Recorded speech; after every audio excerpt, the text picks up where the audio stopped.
Alright, everyone, you are welcome to today's class, and this is Fresh Beat GH.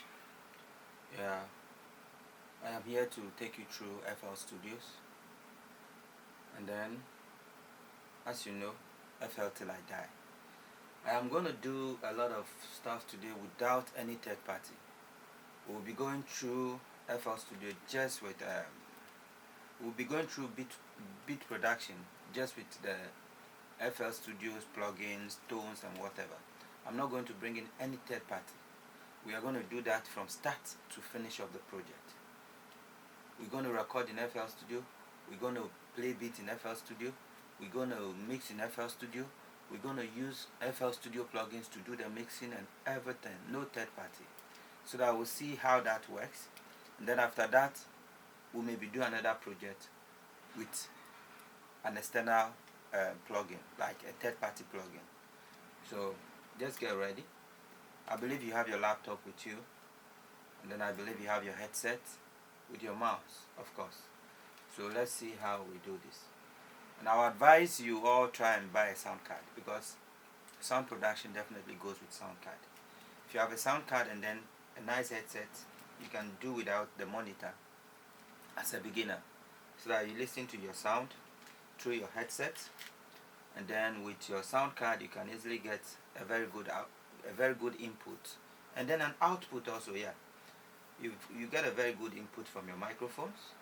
That's with your sound card, and whatever you're doing becomes perfect or professional. You understand?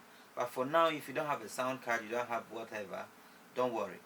Let's go into the software. We are learning the software, how to use the software. Then after that, we go more into getting the right gadgets and all those stuff for the work. I'm launching FL Studio.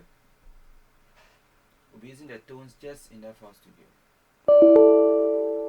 Yes, sorry, ignore that in case it comes to your screen. So this is FL Studio. When it's open, this is how it comes. Then automatically we go to the channel rack, because that is where we start our work from. We go to the channel rack, which is this. The channel rack will bring it forward. We are starting with the kick, the 808 kick. Yeah, I want you to understand something. In FL Studio, whenever you launch the software, this is what happens. It gives you this channel rack with these 4 major instruments. Because when you are to play drums right now, one thing you would never do without is your kick, your hi-hat, and your snare. And the clap, you could even ignore the clap. But at least these 3, kick, hi-hat, and snare, they are very important to you. So you need to make sure you have them. And that is why FL Studio thinks about that first whenever it's launching the plugins. On the channel rack, it gives the option of these ones, so that if you check the kick and you feel you don't like the type of kick, you can load in whatever. You can load in another one from packs. I believe when you install your FL Studio, everyone has pack inside, and those tones there are tones from FL Studio. They are not from any third party. So once you launch your FL Studio, ensure that in your browser there is packs. If you have packs, then it means you can work without any third party tones. So I'll be showing you how you get your tones here. Let me just talk about this place briefly, then we continue. On the kick, when you click on this button, it gives you a window. This window is very important to know, because there are a lot of things here I do amazingly that may not warrant you changing the kick. You can tweak the kick here, and then you would have something interesting. For example, let's go from the top. What is this? This is showing us this interface. Once you click on this, it shows you the interface of this window. When you go here, notice something. It changes the interface. And when you go here, it gives you another interface. This one is telling you directly what the wave in the kicks is. And this is the wave.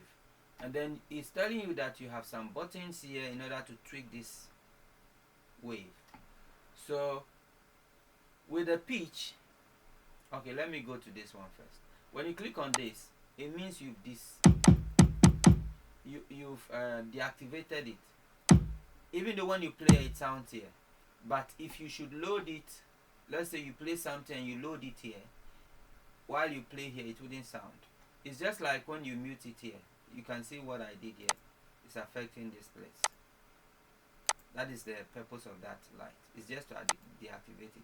But when you play here to play, because I'm touching it directly. And then this is a button called pan, as you can see written there. You can use it to pan your sound to the left or to the right. You understand? And you bring it back by clicking on reset. And this is our volume control. This is pitch.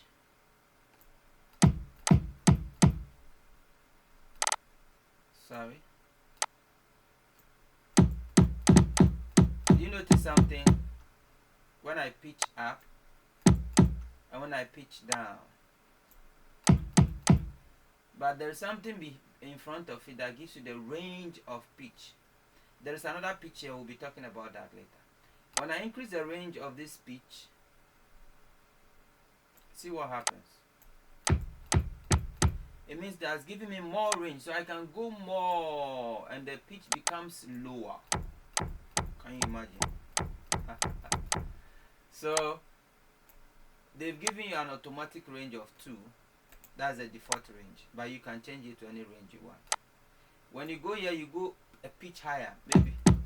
You see? So if I should increase this and go more, it gives me more higher pitch. So depending on what you want to do with it, you just tweak it accordingly. Let me bring it back to default. This one tells you the track number where the kick will be sounding on the mixer. On the mixer we have track 1, 2, 3. So once you change this to 1, it means you have assigned it to track 1. You see when I did automatically the stuff came there. Look, when I choose 1, it goes to 1. When I choose 2, it goes to 2. So it's telling you that when I'm playing, it will sound through this channel. Do you understand? Thank you. Mixer, go back. I don't need you now. So that is that about this place. Now we go in here. I talked about another pitch here. This pitch does not have range. That is why they gave it to you. They gave it its range to, I think, is it to 12? Yes. To range 12 and you can go more. Backwards. Pitch lower 12. And then you can pitch higher 12. With those of you who knows how to play the keyboard, I want to say something. You know, when you are moving an octave, when you are moving, when you are transposing, because our keys on the piano have 12 keys, even though we do say 7 keys, but there are other 5 black keys. So because of the 5 black keys, it gives us the how many notes on it we have. I would say we have 12 keys. Because of the 5 black keys, we have 12 keys. So they are trying to follow that range. They are following that process to give you this pitch. That is to say that when you move backwards 100 cents, when I'm doing that, it shows here. Watch here, this side. When I'm moving back 100 cents, it's telling you that it has moved a semitone backwards. So if I'm on key C, and if the automatic key was on C, and I move backwards 100 cents, then I'm telling you that it's moving from C to B. So automatically when I move 3 or 600 cents, negative 600, which is backwards, then it means I've moved 1 semitone, 2 semitone, 3 semitone, 4 semitone, 5 semitone, 6 semitone. So I've moved to key F sharp. Are you getting it? For those of you who play piano, you understand what I mean by that. So that is that about that. You can use it to move your tones. Maybe you want to play, you can even do transposition here. That is the best way to explain this. Pitch can be used to do transposition also. With this guy, I don't really know. I've not used it before. But you can see what it's doing. You see, this software, you can't learn everything and you know everything one day.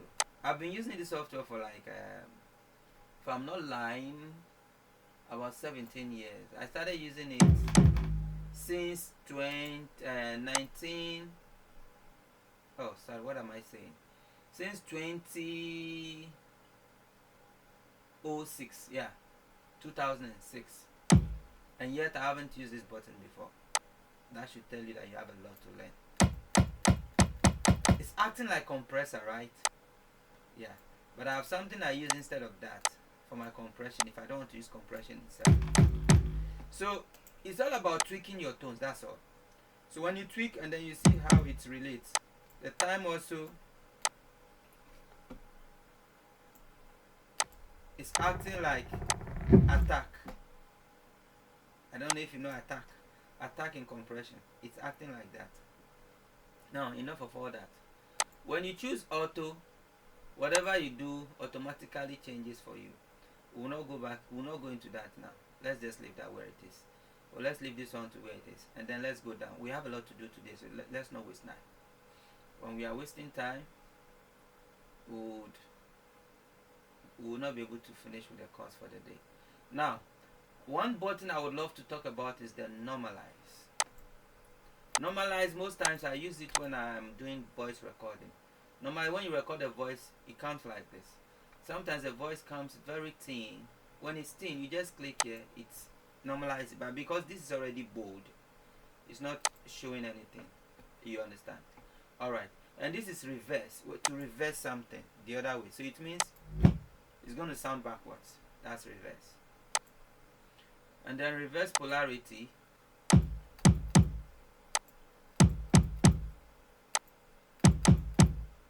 Did you see any change? No. So let's go here. What's happening?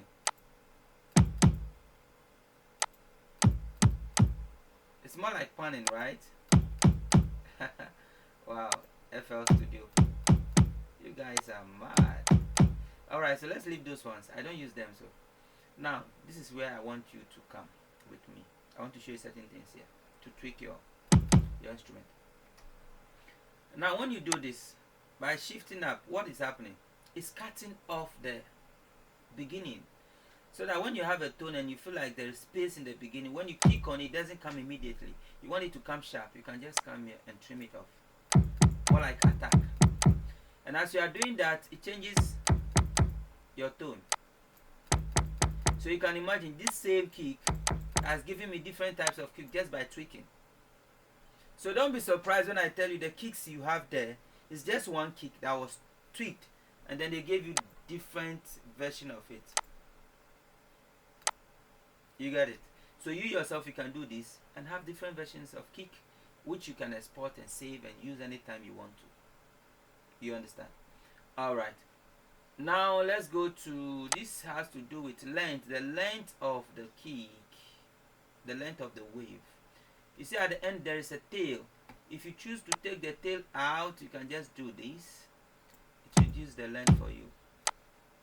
So that when you hit, it doesn't take time before another one comes. Now, this is in. When you're cutting it from in. When you're cutting from the beginning, that is what we call in. And when you're cutting from the end, it's called out. You see that? They also act like compressors. So depending on what you want to do, okay, you let me make you know how it sounds. See the difference? And now when I compress from the back, it becomes very tight.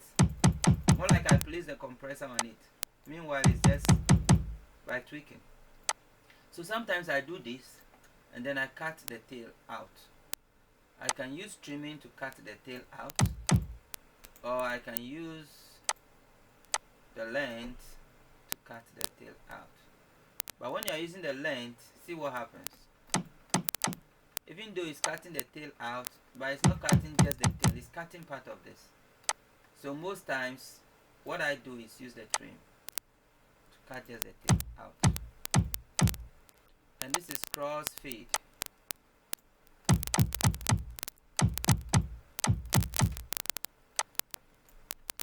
You don't need it. You don't need it for this project. So let's just go back to default by resetting everything. Reset everything. What is happening here? Offset. It's cutting off. Can you see that? So all this stuff does a lot of work for you. Interesting work. Now, since we know much about these guys, let's move into these guys.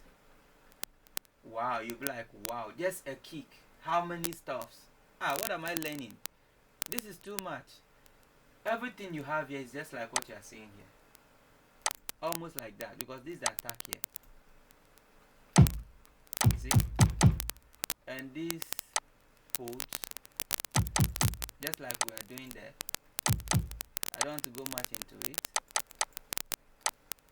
You know what sustain is, right? So if I should relieve the hold, this is release. It's more like I've cut the tail off and take off the sustain also and bring the hold back. More compression. So just like we did on the other side. Let's just leave these things. Let's go back. I was just taking you through them, so I don't waste a lot of time. There are a lot of stuff here you need to learn about, but with time you get to learn about them. Now let's move to this side. You're like, wow, another button. Why? Just a kick? Yes, FL Studio wants you to do crazy things. FL Studio wants you to do crazy things, really crazy things. That is why they do all this. They give you option to do any crazy thing you think like. Now, here, I'll be coming to this place when we start playing the chords.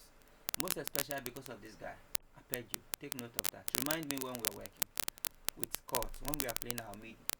So, not tweaking anything here. Let's just go back. With time, you get to know how to use these stuff. Okay? So, we are getting back. We'll come back to that later when we are playing the MIDI. Somebody's like, wow, you won't teach us that, right? Now let's go to this place. This is the main reason why we are here today. We are working here. So we need to know about everything here, right? Now, let me take you through. This gives you a window that will lead you to whatever tweak you want to tweak, like let's say some editing styles, adding styles, and all those stuffs. They're all inside here. And this is loop. This is to loop whatever you play. Let's say I click here to play something. The loop will make it continue. Even if I stretch, it will keep playing. You understand what I mean by that later on. So let me just take the loop out. To loop something, to make the thing keep playing, like that is that. Alright, so, and this is where you have all the stuff you load here. You can tell it, I want to see everything, and everything will show. I want to see just the unsorted. Normally it terms the, what do we call it? The drums element as unsorted. And then maybe the MIDI element as unsorted. But when you have waves as part of this channel rank, it doesn't show it. It will rather give another option for audios. Then you can also select those ones. You understand? So for now, let's leave that for that. We'll come back to it. What is this one too? Can you see that? So instead of me going to play here, I can play here. Since I'm working here, I can just click on play here, then it plays. And this is the name of the window, channel rack. Now let's move here. Somebody will be like, what is this one too? Yes, it's interesting. It's gonna give us some interesting stuff right now. Let me do something. I've just raised it. It's normally called a swing or so. Yeah, swing. You can swing your beat. I don't know if you notice we have some kind of musical, we have some kind of genre of music that's called swing. It goes swing, as if something is, deadening. Now listen to how this